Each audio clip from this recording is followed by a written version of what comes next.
makikita lang po natin yung buong larawan pag nailabas natin ang mga bank records. Kasi doon po, yung day-to-day na lumabas at pumasok sa isang account ay mabubuo po natin. And in fact, in the case of DOF RIPS versus Merencilia, ito lang pong portion ang babasahin ko. Sabing ganun ng Supreme Court, the failure of the complainant to take into consideration respondent Rafael's net worth from the time he entered government service, and the failure to take into consideration all of his possible sources of income in relation to his real and personal properties do not support the conclusion that he has unexplained wealth, considering that his true net worth was not determined. Thank you, Mr. Presiding Officer. And it's clear to me now, despite the fact, Mr.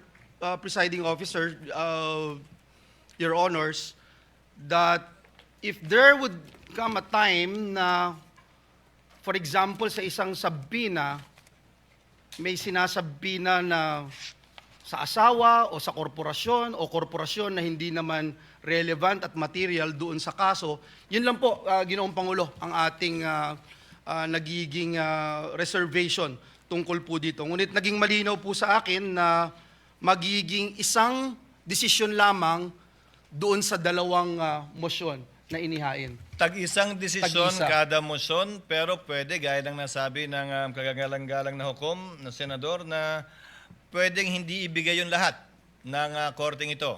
Pwedeng iba lamang, parte lamang, at hindi eksakto ng hiningi niya. Pero yun ang Pwede. pagpapasyan na bilang isang nag-iisang motion.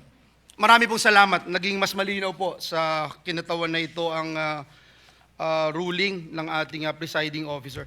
May I start raising some questions, Mr. President, Mr. Presiding Officer, to the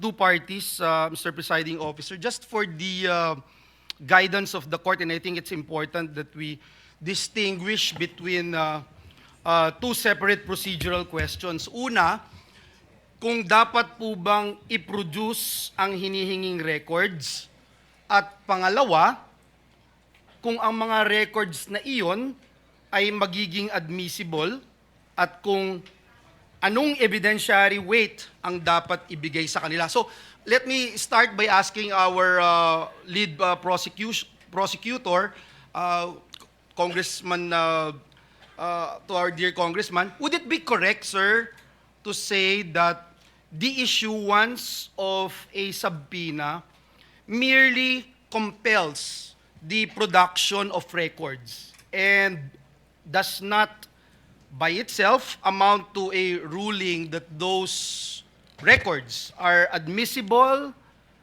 relevant, or entitled to evidentiary weight, Your Honor? Before the member of the panel for prosecutors answers, he's not the lead prosecutor. The sorry. question is addressed to the Honorable Representative Chel Jokno, who is a member of the who is part of the panel of prosecutors who will be answering your questions.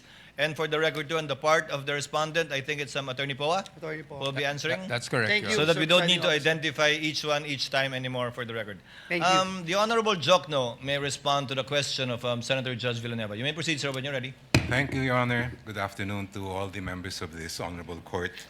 Naisagot na po ata yan ni dating presiding Judge Juan Ponce Enrile doon po sa Corona impeachment case. And if I may quote just a brief portion from what he said, I would like to explain that the resolution of this court was simply to authorize the issuance of a subpoena.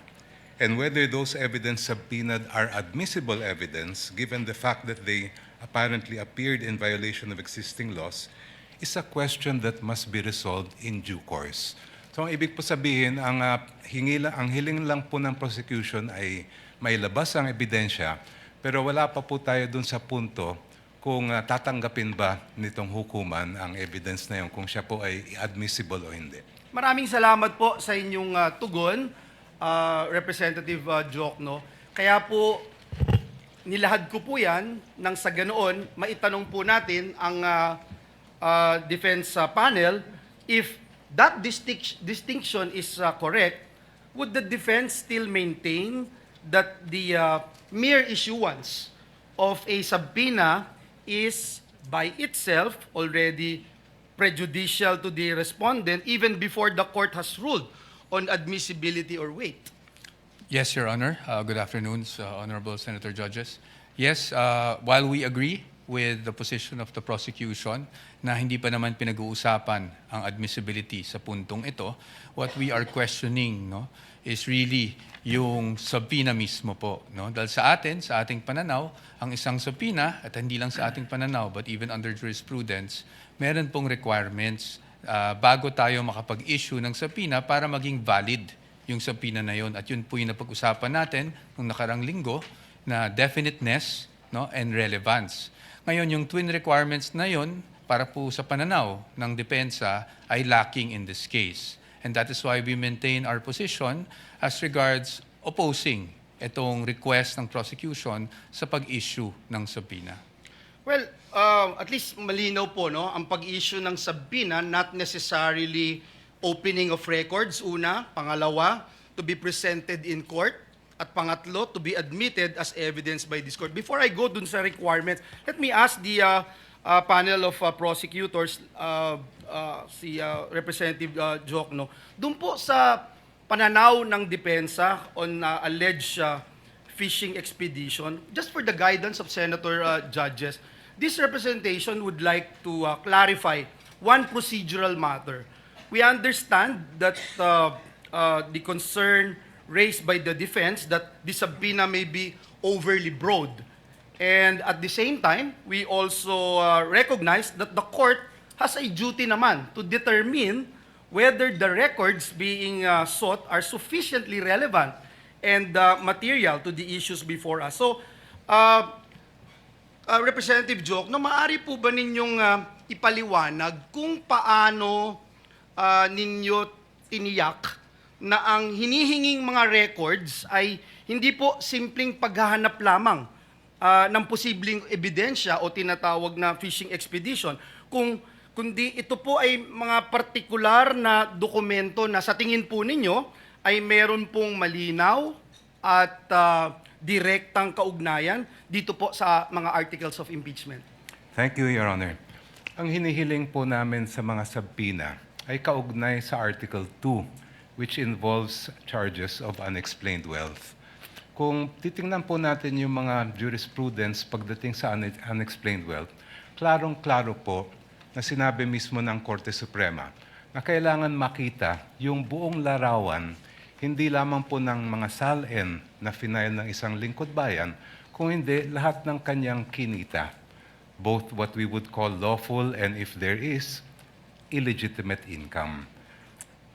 Ang SALN po kasi ay parang snapshot lang po yan, year-end, kung ano yung mga assets, liabilities, and net worth ng isang government official. Ang ITR din po ay parang short video lang po yan ng mga transaksyon ng isang taxpayer sa kabuuan ng taon na yon. Makikita lang po natin yung buong larawan pag nailabas natin ang mga bank records. Kasi doon po yung day-to-day na lumabas at pumasok sa isang account ay mabubuo po natin. And in fact, in the case of DOF Rips versus Merencilia, ito lang pong portion ang babasahin ko. Sabing ganun ng Supreme Court, the failure of the complainant to take into consideration respondent Rafael's net worth from the time he entered government service and the failure to take into consideration all of his possible sources of income in relation to his real and personal properties do not support the conclusion that he has unexplained wealth, considering that his true net worth was not determined. Ito po ay, sabi ng Supreme Court, Ombudsman, hindi nyo nagawa yung inyong trabaho. Kaya ayaw po namin tumulad sa nangyari kay Ombudsman dito sa kasong ito. We want to see the entire picture. Kaya po namin hinihingi yung BIR records, pati yung mga bank records, and even the Anti-Money Laundering Council records para makita po natin yung buong story as far as both the assets, liabilities, and net worth are concerned, and the lawful, and if there is unlawful income acquired by the respondent. Last question no, sa prosecution. No? Sir, binanggit po kanina nung defense panel yung requirements which should be relevant and specific. And kinikilala po natin dito sa korte na yung subpoena is an important tool na available po dito sa impeachment court in the search for truth. Pero kinikilala din po natin na ang mga records na ating hinihingi ay may tinatawag na statutory protection under our laws. Now in this regard, Your Honor, bago po ninyo hiniling ang compulsory production ng mga confidential records na ito, may we know what led the prosecution to conclude that the issuance of subpoena is the least intrusive and most appropriate means of obtaining the information sought? In other words, Your Honor, paano po ninyo masasabi na itong subpoena is not only relevant but also necessary and proportionate under these circumstances?